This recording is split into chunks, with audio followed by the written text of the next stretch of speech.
سر جو آپ نے الحمد للہ رب العالمین، الصلاۃ والسلام علی رسول النبی الکریم وعلی آلہ واصحابہ اجمعین۔ الحمد للہ الحمد للہ الذی ہدانا لہذا وما كنا لنہتدی لولا ان ہدانا اللہ۔ رب اشرح لی صدری ویسر لی امری واحلل عقدۃ من لسانی یفقہوا قولی۔ آمین یا رب العالمین۔ ہم نے سورہ طٰہٰ شروع کر رکھی ہے، اور ہم جن آیات کا مطالعہ کر چکے ہیں 53 تا 71، آج ہم نے آیت 72 سے شروع کرنا ہے۔ ایک دفعہ اپنے ذہن میں تازہ کر لیجئے کہ فرعون جب حضرت موسیٰ علیہ السلام پہنچے اور انہوں نے اپنے وہ دو معجزے دکھائے، ید بیضا اور عصا، تو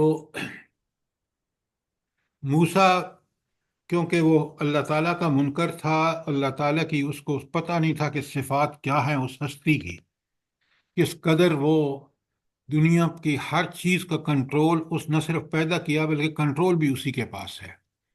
تو اس بدبخت نے سمجھا کہ یہ جادوگر ہے، اور جادوگر تو میرے پاس ایک سے ایک بڑھ کر ہے۔